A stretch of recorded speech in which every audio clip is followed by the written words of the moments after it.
Jesucristo, el Verbo viviente, es el único medio de salvación. Él es el centro del pensamiento de nuestra vida, la fuente y la autoridad de la doctrina. El principal propósito de la vida de Cristo fue la obediencia a los mandamientos, exaltando la ley de Dios como un reflejo de su carácter.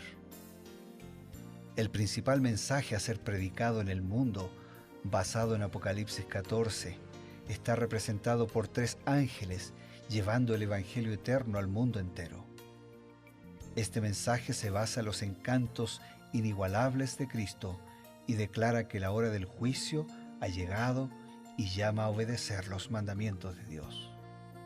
Mediante su palabra, Dios ha comunicado a los hombres el conocimiento necesario para la salvación. Las Santas Escrituras deben ser aceptadas como dotadas de autoridad absoluta y como revelación infalible de su voluntad.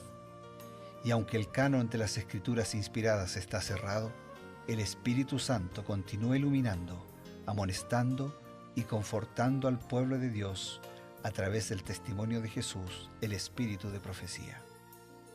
El camino a la vida se traza a través de un camino angosto que debe ser recorrido con confianza a las promesas que Dios dejó a hombres y mujeres fieles que dedicaron sus vidas hasta la muerte por el Evangelio eterno.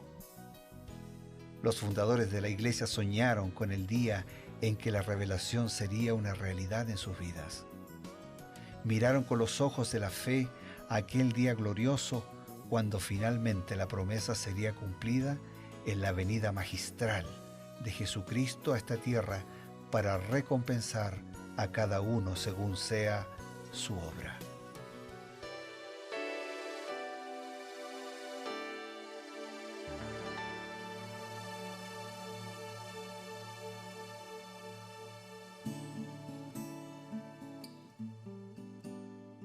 Apreciados amigos, ustedes que sintonizan cada día Nuevo Tiempo, estamos siempre con mucha alegría, con mucho placer para presentar las verdades de la palabra de Dios que vienen complementadas con el espíritu de profecía. Esto es, creed en sus profetas, y ya estamos comenzando su programa diario. Para esto siempre lo hacemos junto al pastor Bruno Razo. Gracias, Pastor Eber, un gusto nuevamente estar juntos diariamente. Un gusto muy grande estar con amigos, con hermanos, que todos los días nos encontramos con la misma necesidad. Y gracias por permitirnos acompañarle un poquito de su día. En realidad queremos acompañarles en nombre del Señor y de su palabra. Y esperamos que el mensaje de Dios realmente haga una diferencia en su vida en este día. Hoy nos detenemos en el Salmo 110. ¿Te parece? Vamos entonces al Salmo. Así es, pastor. Este Salmo es muy interesante. Comentamos, ¿no? Hemos estado comentando a lo largo de estas semanas acerca de los Salmos, un poquito acerca del contexto en el que fueron escritos. Otra vez estamos ante un Salmo de David. Y es interesante que David se constituye en una especie de profeta, pues el profeta era el portavoz de Dios. Y él, bajo la inspiración divina, él escribe este salmo. Es un salmo mesiánico y es reconocido por los escritores del Nuevo Testamento como un salmo mesiánico. Y un detalle más interesante, pastor, seguramente se recordará que Jesús menciona este salmo y él lo aplica a sí mismo cuando él está explicándoles a sus oponentes religiosos, ¿no? Y ustedes, ¿de dónde dicen que yo aparecí? ¿Descendiente de quién soy? De David. Y él los confronta. ¿Y por qué David le dice, no? Dijo David al Señor, siéntate a la diestra, ¿no? ¿A quién se está refiriendo? ¿No? Y ellos se quedan sorprendidos, porque ellos no querían decir que se estaba refiriendo a Jesús, a Jesús, ¿no? Entonces, toda su realeza está allí contemplada, ¿no? Su divinidad, porque dijo Jehová a mi Señor. ¿A quién es mi Señor? Es Jesús, ¿no? Siéntate a mi diestra hasta que ponga a tus enemigos por estrado de tus pies. Por eso el Apocalipsis, cuando habla de Jesús, dice que es raíz y rama de David. Claro. O sea, ¿cómo raíz? Es que Jesús estaba antes de David como claro. Dios. Y rama, ¿cómo rama? Descendiente. Es que como humano encarnado en la naturaleza humana, nació de la familia de David, ¿no? Exactamente. Es muy buena esta aclaración, amigos, porque esto nos ayuda a entender este salmo mesiánico. Si Jesús es el rey, ¿por qué Él consintió a venir a este mundo? ¿Cuál era su propósito? Bien, en el libro La maravillosa gracia de Dios, en la página 79, Elena de White dice así: el amor del Padre hacia una raza caída es insondable, indescriptible y sin parangón. Este amor lo indujo a consentir dar a su Hijo unigénito para que muriera, a fin de que el hombre rebelde pudiera ser puesto en armonía con el gobierno del cielo y pudiera salvarse de la penalidad de la transgresión. El Hijo de Dios depuso su trono real a fin de hacerse pobre por causa de nosotros, para que por medio de su pobreza nosotros fuéramos enriquecidos. Llegó a ser varón de dolores para que pudiéramos participar de su eterno regocijo. Dios permitió que su amado Hijo, lleno de gracia y de verdad, descendiera de un mundo indescriptible gloria a otro mundo viciado y agostado por el pecado, entenebrecido con las sombras de la muerte y la maldición. O sea, el amor de Dios hacia nosotros es insondable, es ilimitado, no tiene comparación, no hay palabra, no hay versículo de la Biblia, no hay himno que pueda de alguna manera dimensionar la grandeza y el tamaño del amor con que Dios nos ha amado. Interesante.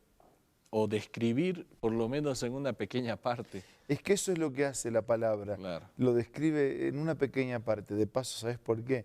Porque nosotros somos finitos, ¿no? Nuestra mente no tiene todo el entendimiento. Así que Dios nos explica de la manera en que podemos entender.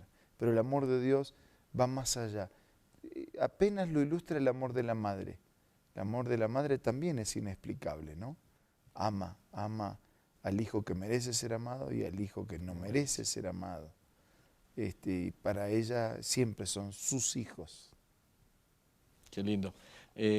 Pastor, estamos nosotros viendo algunos rasgos interesantes de Jesús, de su mesianismo, de su divinidad, que es el único que tiene el derecho de sentarse a la diestra de Dios, el Padre, es uno con Él desde el principio. Él fue el que participó activamente en la creación de este mundo, ¿no? A través de Él fue que Dios decidió hacer todo, ¿no? Es cabeza de toda la creación. Pero además, David otra vez nos llama la atención, en este mismo salmo, aplicándolo a Jesús. Él no sabía que un día estas palabras se iban a aplicar a Jesús, pero el propio apóstol Pablo, allí en Hebreos, posteriormente aplicaría un pasaje del Salmo 110, donde dice: juró el Señor y no se arrepentirá. Tú eres sacerdote para siempre, según el orden de Melquisedec. Jesús como sumo sacerdote. Interesante. En varios pasajes seguramente vamos a poder estudiar un poquito del sacerdocio de Jesús en el cielo. Sin embargo, ¿qué le parece, pastor, si a través de la ayuda del Espíritu Profecía nos muestra un pantallazo de lo que significa que Jesús sea el sumo sacerdote en el cielo? En el tomo 7 del Comentario Bíblico Adventista, en la página 942, Elena de White dice lo siguiente: Cristo no se glorificó a sí mismo al ser hecho sumo sacerdote. Dios lo designó para el sacerdocio. Debió ser un ejemplo para toda la familia humana. Él se calificó para ser no solo el representante de la raza humana, sino su abogado, de modo que cada alma, si así lo desea, pudiera decir: tengo un amigo en el tribunal. Es un sumo sacerdote que puede conmoverse con el sentimiento de nuestras flaquezas. Profeta es el que viene de parte de Dios y habla por Dios. Claro. Profeta es portavoz de Dios. El profeta me trae el mensaje de Dios para mí. El sacerdote es el que lleva mi vida delante de Dios. O sea, coloca mi situación, mi caso, intercede por mí. El sacerdote es Jesús. Sin duda. Él es mi intercesor. Claro. Como ya dijimos, Él es el puente que une el cielo con la tierra. Él es la escalera que llega hasta la miseria de nuestro pecado y que nos permite llegar hasta el trono de Dios. Así que Jesús es nuestro sacerdote, el que al mismo tiempo no solo es sacerdote, sino que al mismo tiempo es ofrenda y sacrificio. Qué lindo. En estos instantes que quedan, ¿qué le parece, pastor, si nos clarifica un poco el hecho de que Él es representante de la raza humana y a la vez el abogado? Claro, porque como Él vino como Dios, pero vivió como hombre, Claro. venció como hombre, se sujetó a la ley de Dios y mostró que la ley de Dios podía ser cumplida. Y murió como hombre, porque no es Dios, Dios no muere. Así que en su naturaleza humana Él murió. Entonces, Él es nuestro representante. ¿Por qué? Porque se presenta ante el cielo y ante el tribunal del universo para, con sus méritos, su justicia y su sacrificio, transmitirme salvación y esperanza. Si Él no me representa, no tendríamos ninguna chance. Gracias. Qué gran representante tenemos. Alguien que puede entender nuestros dolores, nuestros sufrimientos, nuestros desafíos. Él fue un ser humano 100%, pero no perdió su divinidad. Así que 100% humano, 100% Dios. Es el único que se puede calificar como intercesor ante el Padre por todos los seres humanos. Y usted, querido amigo, ¿quiere tener ese intercesor? Mientras meditamos en esto, recibimos algunos consejos y luego volvemos. ¿Qué tal? Presta mucha atención a esta cita.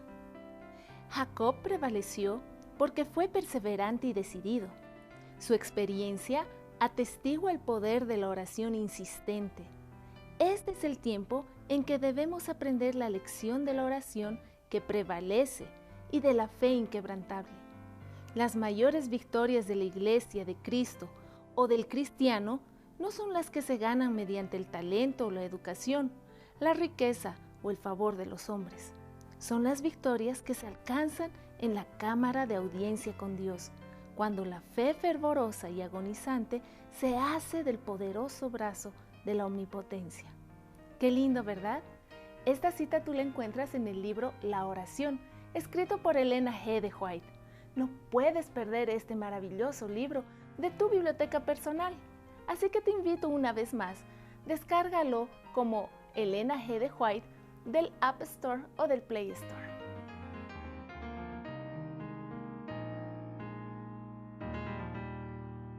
Tenemos aún un consejo y queremos presentarlo. Solo para dejarles las palabras tiernas, pero al mismo tiempo poderosas de Jesús cuando dijera: nadie va al Padre si no es por mí, y al que a mí viene, no le echo fuera. Que en esta seguridad hoy tengamos acceso definitivo a la gracia y al trono de Dios. Ahora vamos a orar. Gracias, Señor, por Jesucristo nuestro sacerdote. Gracias por Jesucristo nuestro mediador. Y gracias porque podemos tener ese acceso libre a tu misericordia y a tu proyecto de vida para con cada uno de nosotros. Ayúdanos hoy a tenerte como nuestro representante, como nuestro abogado, para que el día en que tengamos que enfrentarte como juez, hayamos dejado siempre nuestro caso en las manos de Jesucristo. Bendícenos a todos, te lo pido y te lo agradezco en el nombre de Jesús. Amén. Amén. Estamos agradecidos a Dios por la oportunidad de compartir estos minutos con ustedes, queridos amigos. Y tenemos siempre la promesa y la expectativa, Dios mediante, de encontrarnos el día de mañana. Esto ha sido Creed en sus profetas.